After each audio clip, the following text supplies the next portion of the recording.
जय श्री गणेश दोस्तों, कैसे हैं आप लोग। हमारी आज की कहानी है सहारा।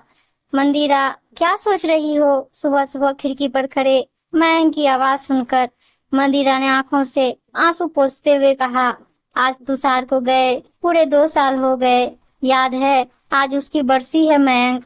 भगवान ने हमारे साथ इतना बड़ा अन्याय क्यों किया। उसे बुलाना ही था तो मुझे ही बुला लेता अपने पास। अब आगे की जिंदगी कैसे कटेगी। हमारी इकलौती औलाद ही हमसे छीन ली ईश्वर ने। कहते हुए मंदिरा मयंक से लिपट कर रोने लगी। मयंक पत्नी को चुप कराते हुए कहने लगा, काश उसने शादी की होती तो आज कम से कम एक बहू तो होती जो हमारे बुढ़ापे का सहारा बनती। कम से कम अमेरिका में ही अपनी पसंद की लड़की से शादी कर लेता। पति की बात सुनकर मंदिरा को जैसे कुछ याद आ गया। हाँ, जब उससे आखिरी बार फोन पर बात हुई थी तो वो कह रहा था कि आपके लिए बहू पसंद कर ली है, घर आऊंगा तो सब कुछ बताऊंगा।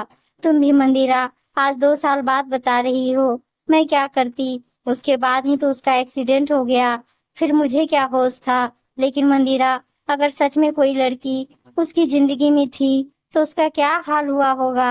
अब तक तो उसने शादी कर ली होगी और क्या पता उसके कारण ही उसका एक्सीडेंट भी हुआ हो। नहीं, उस समय कार में तुषार अकेला था और गलती आगे से आ रहे ट्रक वाले की थी। अच्छा, अब ये सब मत सोचो, मंदिर भी जाना है, बेटे की बरसी का कार्यक्रम उन्होंने मंदिर में सादे तरीके से किया। शाम के करीब 6 बजे थे कि दरवाजे की घंटी बजी। मयंक ने उठकर दरवाजा खोला तो सामने सलवार कमीज पहने एक लड़की खड़ी थी। उसने अपना परिचय तुषार की सहकर्मी के रूप में दिया। दोनों अमेरिका में एक ही हॉस्पिटल में डॉक्टर थे।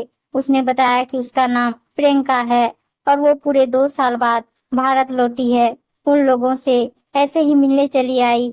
वो पूरे 2 घंटे रही और इन 2 घंटों में उसने घर का वातावरण ही बदल दिया था। कितने दिन बाद घर में हंसी की आवाज आई थी। जाते समय प्रियंका ने पूछा, आप लोगों को मेरा आना बुरा तो नहीं लगा। आप लोगों को अगर मंदिरा ने बीच में ही कह दिया, नहीं, तुमसे मिलकर तो बहुत अच्छा लगा, तुम किसी दिन खाने पर आओ अपने घर वालों के साथ। प्रियंका के जाने के बाद मंदिरा ने मयंक से पूछा, मैंने उसे खाने पर बुलाकर गलत तो नहीं किया। पति के नाम में सिर हिलाने पर उसे राहत मिली। उम्मीद है दोस्तों कहानी अच्छी लगी होगी और अच्छी अच्छी कहानियां सुनने के लिए चैनल को सब्सक्राइब और वीडियो को लाइक शेयर जरूर कर दीजिएगा। धन्यवाद दोस्तों।